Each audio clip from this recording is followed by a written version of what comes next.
City న్యూస్కు స్వాగతం. Srirama welfare society convener తోట శ్యామ్ కిషోర్ నాయుడు రిక్షా వర్కర్స్కు అవసరమయ్యే రిక్షా టాప్ కవర్లను అందించారు. శ్రీరామ వెల్ఫేర్ సొసైటీ కన్వీనర్ తోట శ్యామ్ కిషోర్ నాయుడు రిక్షా కార్మికులకు రిక్షాలకు అవసరమయ్యే టాప్ కవర్లను పంపిణీ చేశారు. అవనిగడ్డలోని 6వ వార్డులో గల శ్రీరామ వెల్ఫేర్ సొసైటీ కార్యాలయంలో శ్యామ్ కిషోర్ 10 మందికి పైగా రిక్షా కార్మికులకు టాప్ కవర్లను అందించారు. శ్యామ్ కిషోర్ రిక్షాలకు అందించిన టాప్ కవర్లపై ముద్రించిన కొటేషన్లు యువతకు స్ఫూర్తిదాయకమైన స్వామి వివేకానంద చిత్రపటం అందరినీ ఆకట్టుకుంటున్నాయి. ఈ కార్యక్రమంలో విశ్రాంత సోషల్ వెల్ఫేర్ అధికారి పుట్టి కృష్ణుడు, మునిపల్లి వెంకటేశ్వరరావు తదితరులు పాల్గొన్నారు.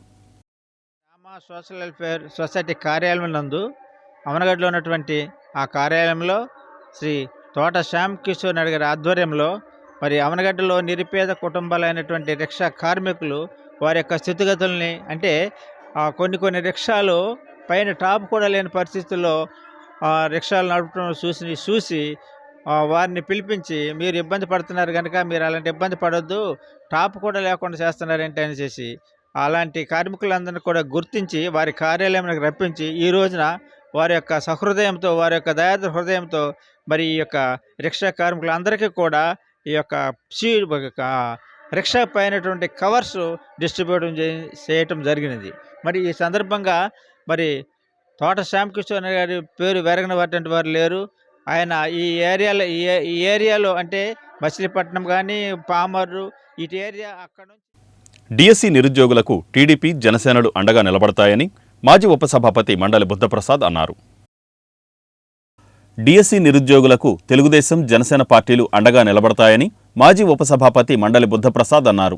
దగాపడ్డ బీఈడీ డైట్ విద్యార్థులకు అండగా అవనిగడ్డ గాంధీ క్షేత్రంలో ఏర్పాటు చేసిన ఒక్కరోజు రిలే దీక్షలో మాజీ ఉపసభాపతి మండలి బుద్ధప్రసాద్ పాల్గొని వారిని ఉద్దేశించి ప్రసంగించారు.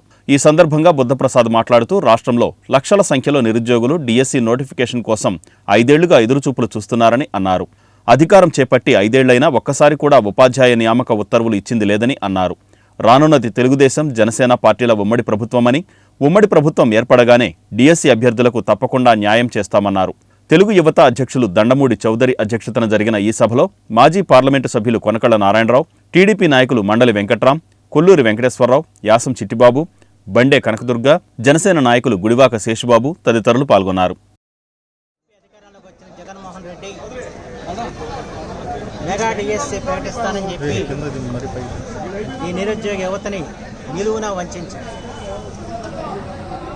గత 4.5 సంవత్సరాలుగా ఏ రోజు డిఎస్సి ప్రకటిస్తారని చెప్పి ఎదురు చూస్తూ చివరికి 6,000 పోస్టులతో డిఎస్సి ప్రకటిస్తే కొన్ని జిల్లాలకు అసలు ఒక్క పోస్ట్ కూడా లేని పరిస్థితి. మెగా డిఎస్సి ఊసేలేదు. పైగా మెగా అంటే అర్థం ఏంటని చెప్పి అడుగుతున్న పరిస్థితులు ఉన్నాయి. ఈ సకల శాఖ మంత్రి సజ్జల రామకృష్ణారెడ్డి గారు అయితే అసలు డిఎస్సి ఏంటి అని చెప్పి ప్రశ్నించే పరిస్థితి. ఇక విద్యామంత్రి బొత్స సత్యనారాయణ గారు చెప్పేది ఎవరికి అర్థం కాని భాష. ఆ భాషను నేర్చుకోవాలి ఇప్పుడు జనమందరూ కూడా.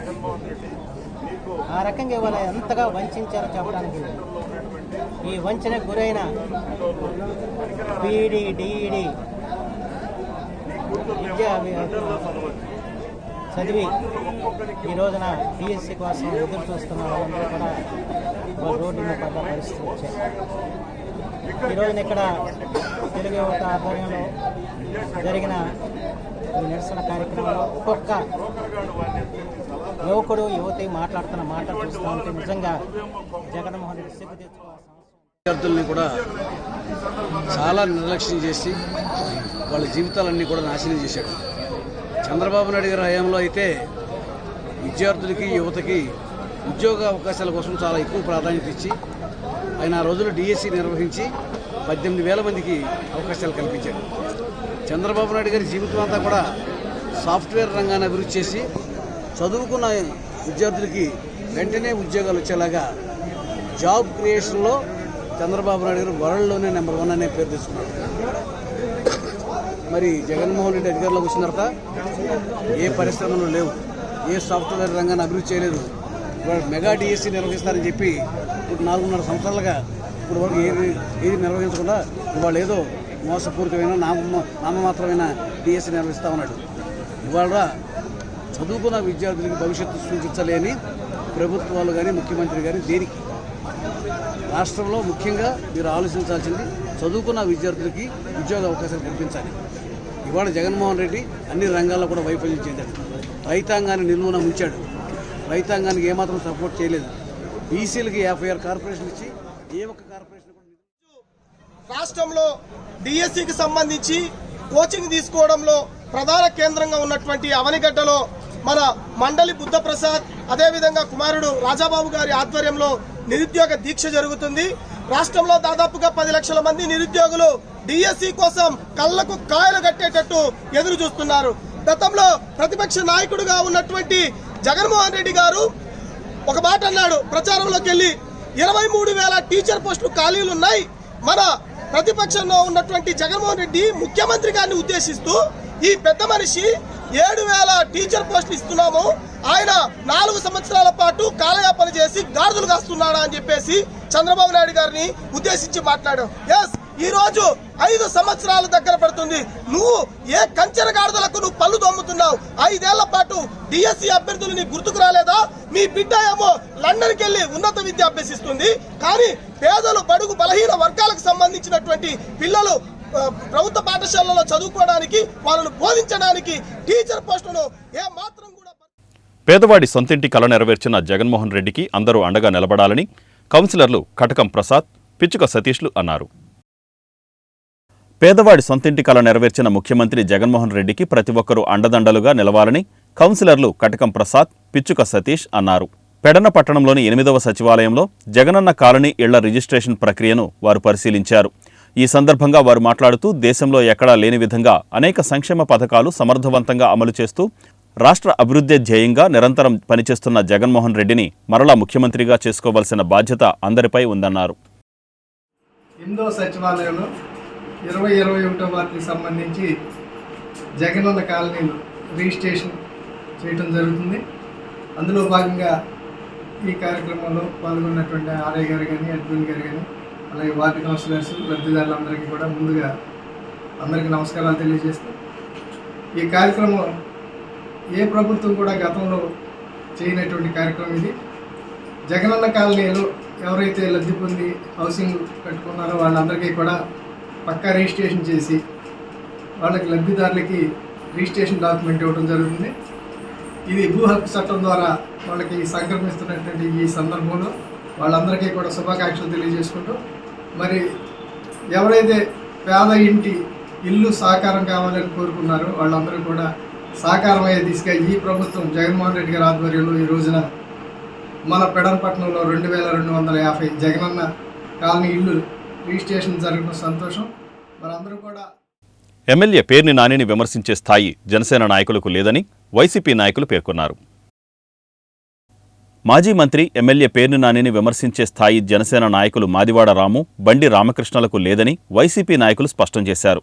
వైసీపీ కార్యాలయంలో ఏర్పాటు చేసిన మీడియా సమావేశంలో మేయర్ చిటికిన వెంకటేశ్వరమ్మ, మాజీ మేయర్ మోకా వెంకటేశ్వరమ్మ, మాజీ డిప్యూటీ మేయర్ లంకా సూరిబాబు తదితరులు మాట్లాడుతూ, నిన్నటి వరకు వైసీపీలో ఉన్న మాదివాడ రాము ఆశించిన పదవి రాలేదని పార్టీని వీడి జనసేనలో చేరి ఎమ్మెల్యే పేర్ని నానిని విమర్శించడాన్ని తీవ్రంగా ఖండించారు. వైసీపీలో ఉన్నప్పుడు పవన్ కళ్యాణ్పై విమర్శలు చేసిన మాదివాడ రాము జనసేనలో చేరి ఎమ్మెల్యే పేర్ని నానిని విమర్శిస్తున్నారన్నారు. పోర్టు నిర్మాణం పూర్తిగా రాష్ట్ర ప్రభుత్వం చేస్తుంటే ఎంపీ బాలశౌరి వల్ల పోర్టు వచ్చిందనటం అవాస్తవమన్నారు.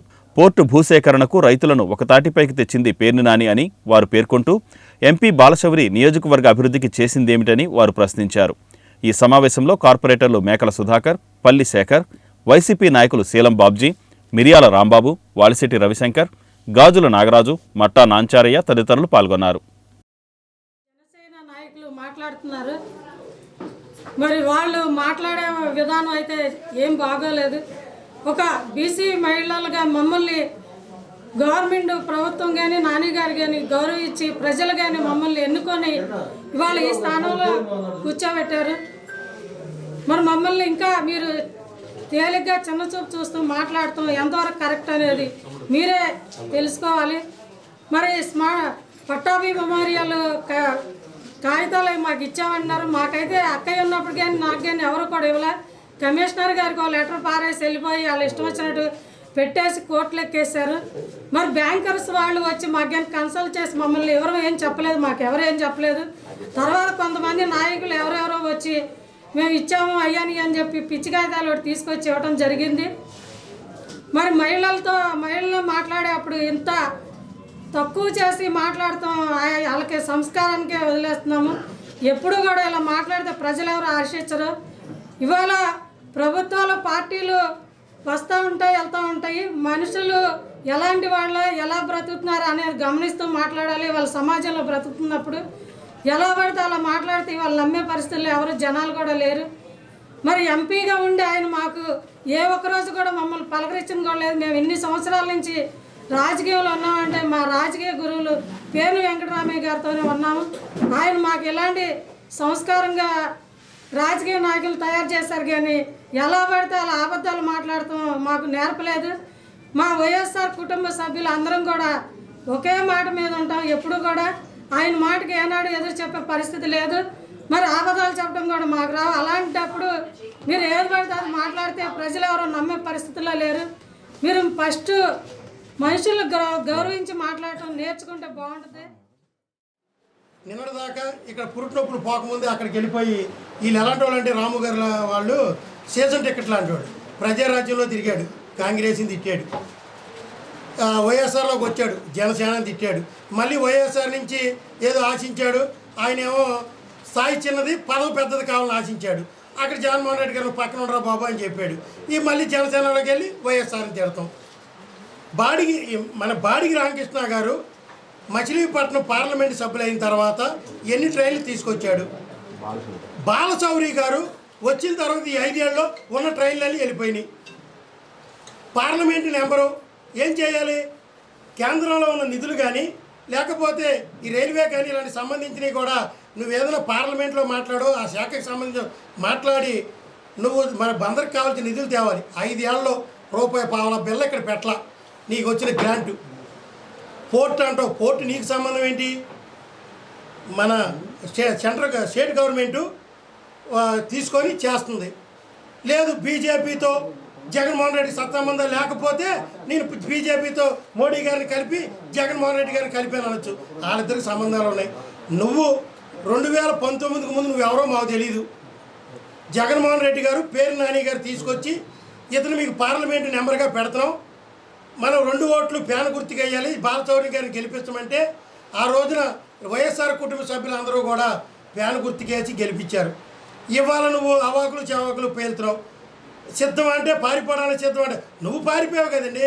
ఏ నియోజకవర్గం నువ్వు స్టాండర్డ్గా ఉన్నావు? ఏ నియోజకవర్గం స్టాండర్డ్ లేదు. నువ్వు పారిపోయి నువ్వు మమ్మల్ని పారిపోతావు సిద్ధమా జగన్మోహన్ రెడ్డిని మాట్లాడేంత స్థాయికి ఎదిగావు. మీరు మాట్లాడే ముందు మాట్లాడే భాష కరెక్ట్గా లేకపోతే మేమందరం కూడా వైఎస్ఆర్ కుటుంబంలో మచిలీపట్నంలో ఉన్న వైఎస్ఆర్ కుటుంబం అందరం కూడా ఏకతాటిపై ఉన్నాం. మీరేంటంటే ఉత్తినే సీజన్ టికెట్ లాంటి వాళ్ళు ఎలక్షన్లో తోటి వెళ్ళిపోతారు, ఎలక్షన్ లేకపోతే ఇటు వస్తారు. రేపు పొద్దున అక్కడ జనసేనలో నీకేది లేదనుకో మళ్ళీ వైఎస్ఆర్ పంచం చేరుతావు. ఒకసారి మాట్లాడేటప్పుడు మనం అక్కడ ఏం మాట్లాడి వచ్చాం, ఇదే సీట్లో కూర్చొని గతంలో ఏం మాట్లాడాం, ఇప్పుడేం మాట్లాడుతున్నాం అనేది ప్రజలు చూస్తుంటారు. నువ్వు మాట్లాడినా మేము మాట్లాడినా ప్రజలు చూస్తారు. ఆ మాట్లాడే విధి విధానాన్ని బట్టి ప్రజలు ఈ కరెక్ట్గా మాట్లాడే లేదు అనుకుంటారు. కాబట్టి నువ్వు మాట్లాడేది ఏదన్నా మాట్లాడేది కరెక్ట్గా ఉంటే మేము కూడా దానికి సమాధానం కరెక్ట్గా ఉంటుంది. లేదు నువ్వు రాంగ్ వెళ్తే మేము రాంగ్ వెళ్ళాల్సి వస్తుందని చెప్తున్నాం. పేరు నాని గారి పార్టీ మారింది. పేరు నాని గారి పార్టీ ఏ పార్టీకి ద్రోహం చేయలేదు. పదవి కోసం ఆయన పరిగెత్తలా. ఆయన పదవి కోసం పరిగెత్తాడు. ఇప్పుడు ఈ రోజున ఆయన ముక్కు మోహన్ తెలియపోయినా ఇక్కడ మేము గుండెలో పెట్టుకుని చూసాం బాలశౌరి గారిని. ఆయన ఏం మాట్లాడాడు? జగన్మోహన్ రెడ్డి గారు కానీ రాజశేఖర రెడ్డి గారు కానీ ఒక కుటుంబ సభ్యుడిలాగా నమ్మారు ఆయన బాలశౌరి గారిని. ప్రధానమంత్రి దగ్గరికి వెళ్ళినా కూడా వాళ్ళు అమ్మడి పెట్టి తీసుకెళ్లారు ఆయన్ని నమ్మకంగా. ఆయన ఏమన్నాడు? 2004 నుంచి 2009 వరకు నాకు తెలుసు, 2019 నుంచి 24 వరకు నాకు తెలుసు అంటే పక్కలో బలిలాగా ఉండి ఈరోజు అన్ని గుట్లన్నీ తీసుకుని పక్కలో జారేయడానికి నువ్వు జనసేన పార్టీలోకి వెళ్ళావా? మీరు మాట్లాడిన మాట ఏంటి? కోవర్టుగా పనిచేసినట్టే కదా. ఇక్కడ వాళ్ళ తరఫున కోవర్టుగా పనిచేసి ఆ రోజు రాజశేఖర గారి దగ్గర నుంచి నమ్మకంగా వాళ్ళ పక్క నుండి కోవర్టులోకి పనిచేసి ఈ రోజు అవన్నీ కూడా మూట కట్టుకుని ఆ పక్క వెళ్ళారని మీరు ఉన్న మాట ఏంటి? వాటికి సమాధానం చెప్పాడు పేరు నాని గారు. అనవసరంగా మాట్లాడలేదే. ఒక జిల్లా అధ్యక్షుడిగా, ఒక మచిలీపట్నం శాసనసభ్యుడిగా ఆయన మాట్లాడాల్సిన విధానంగా మీరు అడిగిన ప్రతి పాయింట్కి సమాధానం చెప్పాడు ఆయన మీ ప్రసంగానికి సంబంధించి. ఇవాళ మీరంతా ఏం మాట్లాడుతున్నారు? బందర్ అభివృద్ధి 2004కి ముందు ఎట్లా ఉంది, ఈ రోజు ఎలా ఉందనేది పేరు నానికి ముందు పేరు నానికి తర్వాత అనేది చరిత్రలో ఎప్పుడు నిలిచిపోయి ఉంటుంది. ఈ బందర్ రూపురేఖలు మార్చింది పేరు నాని. ఈరోజు గ్రామాల్లో ప్రతి గ్రామానికి శివారు గ్రామం వరకు రోడ్డు మార్గం ఏర్పాటు చేసింది పేరు నాని. ఈరోజు ప్రతి గ్రామానికి మంచినీళ్ళు వెళ్తున్నాయంటే దానికి కారణం ఆద్యుడు పేరు నాని. బందర్ అభివృద్ధికి ఆద్యుడు ఎవడంటే పేరు వెంకటరామే నాని. ఎప్పుడైనా సరే ఈ చరిత్ర ఉన్నంతకాలం కూడా, బందరు చరిత్ర ఉన్నంతకాలం, ఈ భూమి ఉన్నంతకాలం కూడా పేరుని నానికి ముందు పేరు నానికి తర్వాత అనేది కంపల్సరీ చరిత్ర పుటల్లో ఉంటుంది. తెలుసుకుని మాట్లాడాలి. మీరు రాము గారు మాట్లాడుతున్నాడు, ఇందాక రాంబాబు చెప్పినట్టు. రాంబాబు, మిర్యాల రాంబాబు మీరంతా ప్రజారాజ్యం పార్టీలో ఉన్నారు. 2009లో రాజశేఖర్ గారు రెండోసారి పోటీ చేసినప్పుడు. తర్వాత రాంబాబు మా పక్క వచ్చాడు, ఈరోజు కార్పొరేటర్ అయ్యాడు, మాతోనే ఉన్నాడు. మీరేమయ్యారు? మీరు కార్పొరేటర్ అయ్యారా? ఏదైనా పదవి వచ్చిందా మీకు? మీరు కార్పొరేటర్ పనికిరారు, సర్పంచ్గా పోటీ చేయలేరు. ఏ వార్డో లేకపోతే ఏ పంచాయతీ కూడా మీకు తెలియదు. ఎక్కడ ఓట్లు ఎలక్షన్లో తిరిగి ఒక ఓటు అడిగిన దాఖలాలు కానీ ఒక పాపాన్ని పోలాల. ఎవరైనా నాయకులు వస్తే జీబీ నుంచి ఉండవు, లేదంటే ప్రెస్ పిలిస్తే ప్రెస్లో మాట్లాడడం తప్ప ఎక్కడన్నా ఎవరింటికన్నా వెళ్ళి ఒక ఓటు అడిగి ఒక కష్టం తెలుసుకుని ఒక సుఖం తెలుసుకుని మాట్లాడడం దాఖలు మీకు ఎప్పుడు ఉన్నాయా? మీరు నాని గారి వ్యక్తిగత దేశంతో నాని గారు పేడ, కుటుంబం పేడ విరగడైపోవాలని చెప్పాడు. నాని గారు జనంలోంచి పుట్టాడు, జనంలోంచి ఎదిగాడు, ప్రజానాయకుడు నాని గారు. ఇక్కడ పుట్టినా పుట్టబోయినా లేకపోతే ఇంకోటి అయినా కానీ ఆయన ఇక్కడ పుట్టాడు, ఇక్కడ పెరిగాడు, ప్రజల్లో నాయకుడిగా ఎదిగాడు. నాని గారిని నాయకత్వం చెప్పేప్పుడు కూడా పేరుని కృష్ణమూర్తి గారు ఇలాగే మీలాంటి వాళ్ళందరూ బయలుదేరి ఆ రోజు కూడా ఇట్లాగే చేశారు. మళ్ళీ ఈరోజు కిట్టు వస్తున్నాడని చెప్పేసి దుగ్ధ మీకు. మీరేమో నాన్నగారు స్థాయి మనుషులా? మీరు నాన్నగారు స్థాయి మనుషులేం కాదు కదా. ఒక వార్డు లేదు, ఒక పంచాయతీ లేదు, ఒక ఇది దశాదిశ లేని వాళ్ళు. మీరు దశాదిశ లేని పార్టీలోకి వెళ్ళారు మీరు ఈరోజు. అదే కాపుల గురించి మాట్లాడుతున్నారు. కాపులకు రాజ్యాధికారం కావాలని కాపు యువత కోరుకుంటుంది. రాజ్యాధికారం కావాలని కోరుకున్న యువత ఇవాళ పవన్ కళ్యాణ్ గారు తిరుగుతుంది. కానీ ఆయన ఏం చేస్తున్నాడు? చంద్రబాబు నాయుడు గారు చుట్టూ తిరుగుతున్నాడు. చంద్రబాబు నాయుడు గారు పల్లకమేటకి కాపు యువత సిద్ధంగా లేదు. ఈ వార్తలు ఇంతటితో సమాప్తం. నమస్కారం.